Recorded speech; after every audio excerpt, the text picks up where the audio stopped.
3 taon na ang nakaraan gumawa ako ng video tungkol sa Maharlika Kingdom. Sa katunayan umabot ito ng 13,000 views sa YouTube at patuloy pa itong nadaragdagan. Hindi ko lubos maisip na makakakuha ito ng maraming views. Marami ang naintriga at nagbigay ng kanya-kanyang opinyon tungkol sa Maharlika Kingdom. Subalit nagkaroon ata ng kalituhan. Gusto ko lamang pong linawin na wala po akong intensyon na baguhin ang paniniwala ng aking manunood, kundi ibinabahagi ko lamang po ang punto ng dalawang panig, ang isa para sa mga naniniwala at ang isa naman ay para sa mga hindi naniniwala. Wala pong pagkumpirma mula sa aking panig. Ngayon sa tanong kung totoo ba o hindi ang Maharlika Kingdom, sino ba sa atin ang higit na nakaalam? Sa totoo lang, wala talagang tumpak na sagot dahil maaaring maging totoo ito para kay Pedro, subalit hindi naman kay Juan. Kaya naman kung gusto nyo itong mapanood ay ilalagay ko ang link sa ibaba.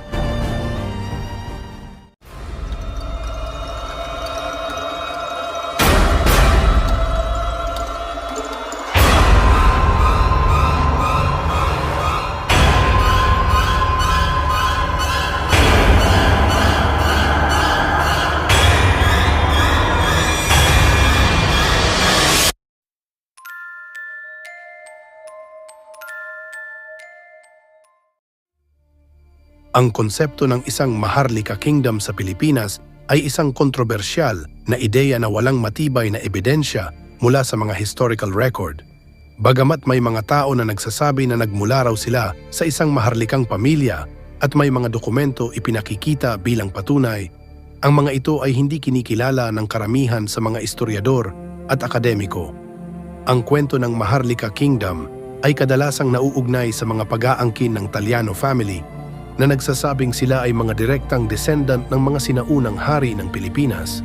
Ang kanilang mga pag-aangkin ay nakabatay sa mga dokumento tulad ng Original Certificate of Title o ng OCT 01-4 na nagsasabing nagmamay-ari sila ng buong kapuluan ng Pilipinas. Ang mga pag-aangkin na ito ay unang lumitaw noong panahon ng martial law sa ilalim ni Pangulong Ferdinand Marcos. Ginamit ni Marcos ang konsepto ng Maharlika bilang isang simbolo ng pambansang pagkakaisa at awtoridad. Maraming mga historiador at akademiko ang nag-aalinlangan sa mga kwento ng Taliano family at sa konsepto ng Maharlika Kingdom. Walang sapat na makasaysayang ebidensiya na sumusuporta sa pagkakaroon ng isang sentralisadong kaharian sa buong Pilipinas bago pa man dumating ang mga Espanyol. Ang mga sinaunang Pilipino ay may mga barangay na mga maliliit na pamayanan na pinamumunuan ng mga dato. Ang mga pahayag ng Taliano family ay kadalasang naglalaman ng mga pagbabago sa mga makasaysayang record at mga interpretasyon na hindi tugma at malayo sa katotohanan, kaya naman hirap itong paniwalaan ng karamihan at ang resulta ay nagdudulot ito ng mga debate at kontrobersya. Ang kwento ng Maharlika Kingdom ay minsan na itinuturing na isang conspiracy theory na naglalayong magbigay ng alternatibong kasaysayan ng Pilipinas na nagtatangkang baguhin ang paraan ng pagtingin natin sa ating nakaraan. Ang salitang Maharlika ay patuloy na ginagamit sa modernong Pilipinas, ngunit kadalasan ay may iba't ibang kahulugan. Ginagamit ito bilang isang simbolo ng pambansang pagkakaisa, karangalan at pagiging matapang.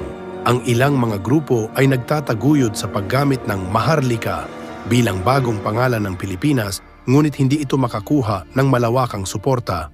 Sa kasalukuyan, walang matibay na patunay sa anyo ng mga artifact o makasaysayang dokumento na magpapatunay sa pagkakaroon ng isang sentralisadong Maharlika Kingdom sa Pilipinas bago dumating ang mga Espanyol. Ang mga pahayag ng ilang mga grupo tulad ng Taliano family ay nakabatay sa mga dokumento na hindi kinikilala ng karamihan sa mga historiador at akademiko. Ang mga artifact na natagpuan sa Pilipinas ay nagpapakita ng mga kultura at pamumuhay ng mga sinaunang Pilipino, ngunit wala sa mga ito ang nagpapatunay sa pagkakaroon ng isang malaking kaharian na sumasakop sa buong lupain ng Pilipinas.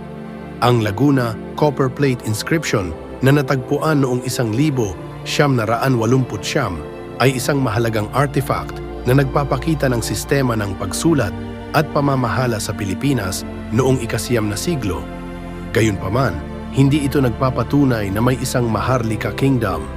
Ang inskripsyon ay nagbanggit ng isang Chief of Medang na maaaring tumutukoy sa isang lugar sa Java at isang Chief of Diwata sa Butuan, Mindanao. Ang mga kwento tungkol sa Maharlika Kingdom ay kadalasang nakabatay sa mga interpretasyon ng mga makasaysayang talaan at mga alamat na hindi palaging tumutugma at hindi pinaniniwalaan ng karamihan. Ang kwento ng Maharlika Kingdom ay isang halimbawa ng kung paano maaaring magamit ang kasaysayan para sa mga layuning pampulitika at pang-ideolohiya. Talagang kamangha-mangha ang konsepto ng Maharlika Kingdom, ngunit walang matibay na ebidensya sa pamamagitan ng mga artifact o makasaysayang dokumento na magpapatunay sa pagkakaroon nito. Ang mga historiador ay nag-aalinlangan sa mga kwento at itinuturing nila ang mga ito bilang mga alamat o mga paghayag na walang batayan. Ang ilan sa mga tao ay nagsasabi na ang Maharlika Kingdom ay isang katang-isip na nilikha upang itaguyod ang pambansang pagkakaisa at karangalan. Gayunpaman, may mga iba pang mga tao na naniniwala sa pagkakaroon ng Maharlika Kingdom. Ang mga ito ay nagkikipagtalo na ang mga alamat ay batay sa katotohanan at ang mga artifact at dokumento na magpapatunay sa kaharian ay maaring mahanap sa hinaharap.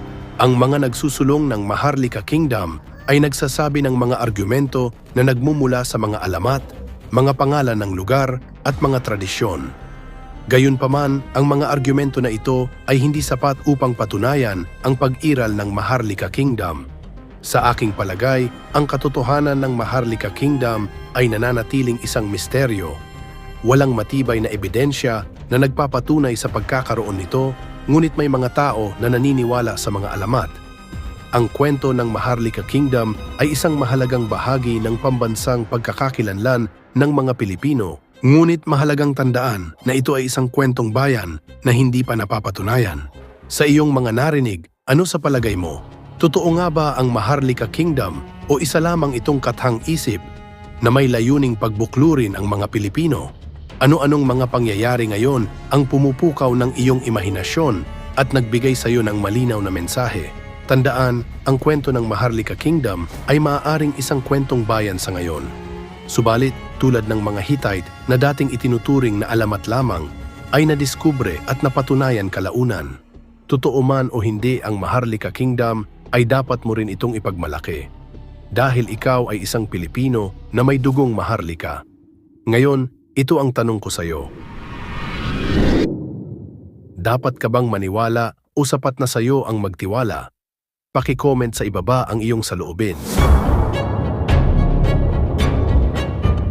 Kung nakita mong isang makabuluhang paksa ito at may natutunan ka, ay huwag mo naman kalimutang i-like, mag-subscribe at ibahagi ang iyong mga saloobin sa mga komento sa ibaba. Hanggang sa susunod, patuloy tayong matuto at magsaliksik.